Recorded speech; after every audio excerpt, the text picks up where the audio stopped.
전남 지역의 코로나19 확진자 수가 6천 명을 넘어서면서 연일 최다 기록을 갱신하고 있습니다. 요양병원과 정신건강시설 등에서 산발적 감염이 이어졌습니다.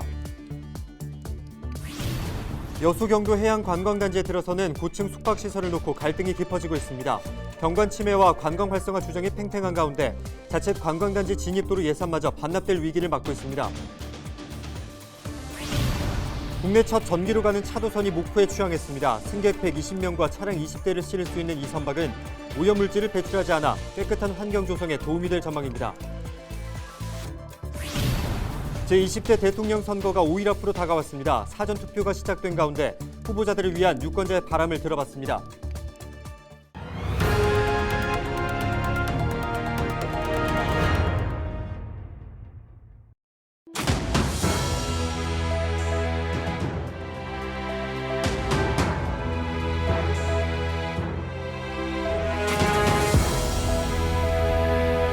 여러분 안녕하십니까? 헬로TV 전남 뉴스입니다.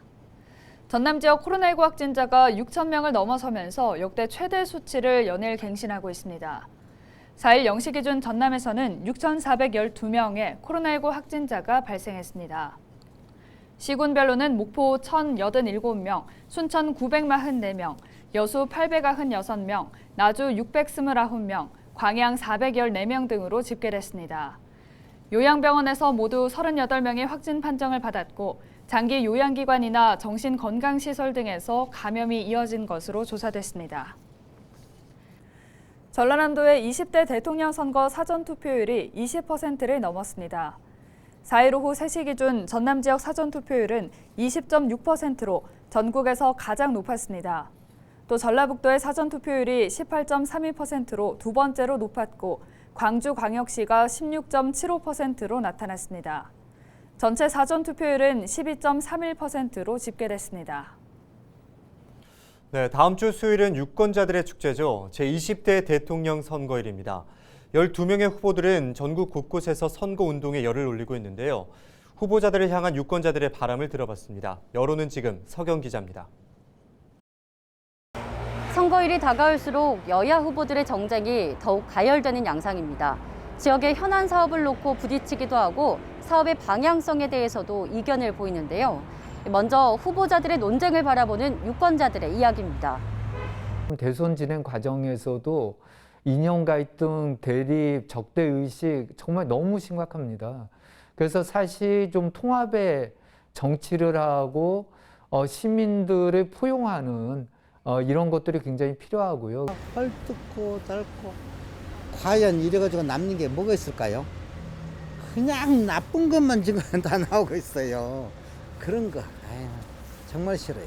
국민들이 마음 졸이지 않고 편안하게 살 수 있는 그런 길로다가 정치하는 지도자라고 할까요? 오를지 또 내릴지 점점 더 예측이 어려워진 부동산 시장도 유권자들의 최대 관심사입니다. 부동산 문제 같은 거 이런 거죠. 야당하고 여당하고 가리지 말고 뽑아가지고 운영 좀 잘해줬으면 좋겠다. 너무 집값이 많이 올랐잖아요. 그래서 지금 이사는 가고 싶은데 이게 또 집값이 안정이 안 될까 봐 지금 최고치일까 봐. 하여튼 대통령 이번 새로 되시면 이제 집값도 물론 안정시켜주면 좋지만 학부모 유권자들은 교육이 가장 큰 고민입니다. 바뀌고 또 바뀌는 입시 정책도 정형화된 교육 과정도 모두 걱정입니다. 캐나다나 스위스는 이렇게 좀 그런 쪽으로 복지가 잘 되는 나라로 이민 가고 싶다는 가진 게 많으면 그런 쪽으로 좀 사회에서 소외된 분들 많이 좀 신경 써주셨으면 좋겠습니다. 어린 아이들도 문화적으로 콘텐츠에 굉장히 관심이 많은데 그런 콘텐츠를 많이 개발해서 아이들도 다양하게 어른이 될 수 있게 성장할 수 있게 돕는 나라가 됐으면 좋겠어요. 간절한 소망이 잘 전달되길 바라며 소중한 한 표를 행사할 유권자들. 대한민국을 이끌어갈 차기 대통령은 누가 될지 오는 9일 유권자들의 선택에 달렸습니다. 헬로TV 뉴스 서경입니다. 3일 하루 동안 발생한 코로나19 확진자 수가 26만 명을 넘어섰습니다. 전날보다 약 7만 명이 증가해 또다시 최고치를 경신했는데요. 이러한 확산세 속에서도 정부는 5일부터 식당과 카페 등 다중 이용시설에 대한 영업시간을 밤 11시까지로 1시간 연장하기로 했습니다. 모임 인원은 6명 그대로 유지했는데요. 자영업자와 소상공인의 어려움을 덜어주고자 거리두기 조치를 일부 완화했다는 설명입니다. 치명률이 낮다고는 하지만 확진자가 폭증세를 보이면서 사망자와 위중증 환자도 늘어나는 게 현실입니다. 3일 하루 동안만 186명이 목숨을 잃었습니다. 확진세도 잡아야 하고 벼랑 끝에 몰린 자영업자도 살려야 하는 녹록치 않은 상황이 지속되고 있습니다. 지금까지 데일리 브리핑이었습니다.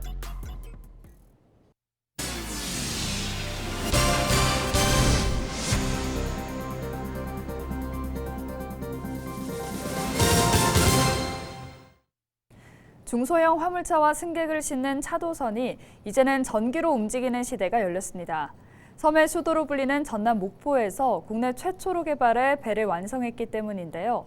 2, 3년 뒤면 상용화까지 가능할 것으로 보여 앞으로는 전기로 움직이는 배가 섬과 육지를 잇게 될 전망입니다. 보도에 고정민 기자입니다.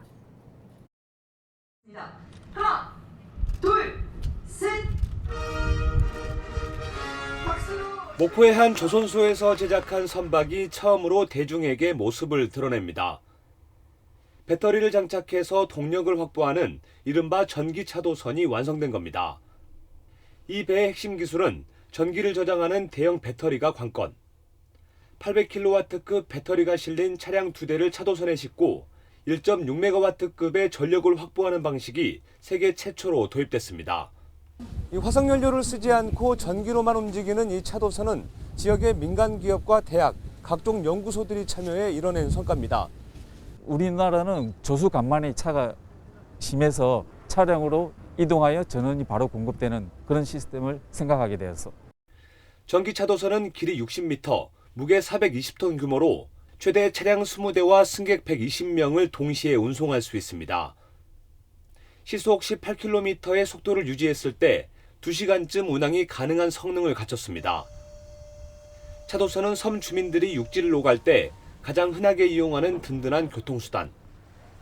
화석연료를 쓰면 매연과 악취가 발생해 이용객이 불편을 겪었지만 이젠 전기로만 이동하기 때문에 더 쾌적하고 환경오염 걱정도 덜었습니다. 현재 전 세계 친환경 선박 시장은 270조 원 규모. 목포 남항을 중심으로 친환경 선박 개발이 시작된 만큼 침체된 조선업계와 지역 경제에 활력을 불어넣을 전망입니다. 연간 약 한 4만 9천 개 일자리를 만들어내고 2조 1천억의 경제적 유발 효과를 나타내는 정말 우리 지역 경제를 떠받치고 갈 수 있는 핵심 산업이 될 걸로 기대가 큽니다. 국제해사기구의 환경 규제로 이젠 자동차를 넘어 여객선까지 친환경 바람이 불고 있는 선박시장. 대한민국 선박 건조 기술과 배터리 동력 기술이 다시 한번 세계 시장에서 위상을 떨칠 수 있을지 주목됩니다. 헬로티비 뉴스 고정민입니다. 여수 지역 사회에서 뜨거운 감자로 떠오르는 경도 해양 관광단지 개발을 놓고 갈등이 깊어지고 있습니다. 사업자가 계획과 달리 고층 숙박시설을 짓기로 하면서 찬반이 엇갈리고 있는데요. 자칫 관광단지 진입도로 예산까지 반납해야 할 위기에 놓였습니다. 보도에 송하영 기자입니다. 3일 열린 경도개발 간담회에선 고층 숙박시설을 둘러싼 논쟁이 이어졌습니다. 숙박시설 건립 반대 측에선 경관 훼손과 교통 혼잡 문제뿐 아니라 인근 주민에게 위압감을 줄 수 있다고 주장했습니다. 또 사업 시행자인 미래에셋 측이 이 같은 문제에 대해 개선 의지를 보이지 않고 있다고 비판했습니다. 건너편에 있는 사람들은 정말로 위압감 들 거예요. 그 앞에 겪는 사람들은 엄청날 것입니다. 그런 것도 생각을 해주셔서 지금 미래에셋이 하는 행위를 보면은 정치권 뒤에 숨으셔가지고 정치인들이 다 알아서 해주라. 우리 이게 최선의 아니다. 이런 포지션인 것 같아요. 반면 찬성하는 주민들은 관광 활성화에 도움이 될 것이라고 주장했습니다. 미래에셋 측이 경도를 개발하면서 투자를 촉진해 결국 지역 경제에 도움이 된다는 겁니다. 라는 게 무슨 상관이 있습니까? 그게 우리가 싱가포르나 홍콩을 가보잖아요. 뭐 보러 갑니까? 야간 조명 그거 보러 가지 않습니까? 뭐이 답답합니까? 뭐이 답답해? 예? 무엇이 답답해요? 제 섬에 살지만 우리 주민들 그것 가지고 반대하지 않습니다. 저는 오히려 29층을 지어가지고 그 나머지에 대해서 이익금에 대해서 이것이 시민한테 환원될 수 있는 방법도 좋은 방법이라고 저는 생각합니다. 미래에셋 관계자는 예산 경관을 공개하며 오히려 경관이 개선될 수 있다고 설명했습니다. 전과 후를 비교해 보시면 위압감 부분보다는 좀 더 아름다운 부분으로도 충분히 볼 수가 있습니다. 이날 간담회는 고층 숙박시설에 대한 찬반 의견만 재확인하는 자리가 됐습니다. 문제는 숙박시설 건립이 무산될 경우 관광단지 개발에 필요한 진입도로 예산도 물거품이 될 수 있다는 겁니다. 3월 안에 지방비가 마련되지 않을 경우 확보해뒀던 국비를 반납해야 하기 때문입니다. 3월 놓치면은 대선 이후에 바로 그 대상 삭감 예산이 돼버리기 때문에 금년 예산도 사실은 확보가 어려워지고 팽팽한 찬반 대립으로 난항을 겪고 있는 경도 해양관광단지 개발 사업. 여수시의회는 경도 진입도로 예산안과 관련해 다시 검토할 예정인 가운데 앞으로도 논란은 계속될 전망입니다. 헬로티비 뉴스 송아영입니다. 8대 전국 동시 지방선거를 앞두고 헬로티비 뉴스는 각 지역별로 출마 예정자를 소개하고 있는데요. 이번 시간에는 6명의 입지자들이 거론되고 있는 완도군수 선거를 살펴봤습니다. 박종호 기자의 보도입니다. 민선 8기 완도군수 선거에는 6명의 출마 예정자가 거론되고 있습니다. 현직 단체장을 비롯해 지역 의원과 공무원 출신, 출향 인사들의 격돌이 예상됩니다. 현직인 신우철 완도군수는 군정 운영 경험을 바탕으로 3선 도전에 나설 예정입니다. 완도군 의회 의원인 박인철 후보는 국가균형발전위원회 자문위원으로 일하며 지역 발전을 위해 앞장서고 있습니다. 꾸준히 선거에 도전장을 내밀고 있는 김신 후보는 민주당과 지역에서 현안 사업에 대한 목소리를 내고 있습니다. 완도군청 공무원 출신인 신영균 후보는 오랜 공직 생활의 경험과 중앙부처 인맥 등을 쌓아왔습니다. 지영배 후보는 전라남도 혁신도시지원단장을 역임한 만큼 위기에 빠진 전북과 해조류 산업을 구하겠다며 선거전에 나섰습니다. 청산도 모도 출신인 이옥 후보는 꾸준한 노력을 통해 지역 해양수산 발전에 기여하겠다며 무소속으로 출마할 예정입니다. 완도군수 선거는 현직 군수가 마의 3선을 넘을 수 있을지를 두고 관심이 높아지고 있는 상황. 5명의 후보가 민주당 소속인 만큼 경선에도 치열한 승부가 예상되고 있습니다. 헬로티비 뉴스 박종호입니다. 8명의 사상자가 발생한 여천 NCC 폭발 사고와 관련해 2명이 추가로 입건됐습니다. 전남경찰청은 열교환기 기밀시험 공정과 관련 있는 여천 NCC 중간관리자 1명과 협력업체 영진기술 대표이사를 업무상 과실치사 혐의로 입건했습니다. 경찰은 지난 3일 3차 정밀 감식을 통해 사고 발생 열교환기의 특이사항과 잠금장치 정상 가동 여부 등을 확인했고 필요한 경우 정밀 감식을 추가로 진행할 방침입니다. 고흥의 한 오리 농장에서 검출된 조루 인플루엔자 항원이 고병원성인 것으로 나타났습니다. 중앙사고수습본부는 전날 해당 농장에 의심 사례가 발견돼 정밀 검사를 진행한 결과 고병원성 AI가 확인됐다고 밝혔습니다. 지난해 가을 이후 가금 농장에서 발생한 46번째 사례로 중수부는 앞서 농장 출입을 통제하고 오리 18,000마리를 살처분했습니다. 전남도의 올해 예산이 지난해보다 1조 원가량 늘어난 11조 원으로 집계됐습니다. 누리집에 공개된 자료를 보면 올해 전남도 예산은 코로나19로 침체된 지역경제 활성화와 도민 안전 강화를 위해 지난해보다 1조 원가량 증가한 11조 2,750억 원으로 나타났습니다. 분야별로는 사회복지가 30%, 농림해양수산이 20%, 일반 공공행정이 10%를 차지했습니다. 지난해 신안군의 합계 출산율이 전국 5위를 차지했습니다. 지난해 신안군의 합계 출산율은 1.5명으로 1년 전 1.34명보다 늘었고 우리나라 합계 출산율인 0.81명보다 높은 것으로 집계됐습니다. 신안군은 앞으로 햇빛연금처럼 미래 먹거리 산업을 지속적으로 발굴하고 아이 낳고 양육하기 좋은 환경을 조성하기 위해 더욱 힘쓰겠다고 밝혔습니다.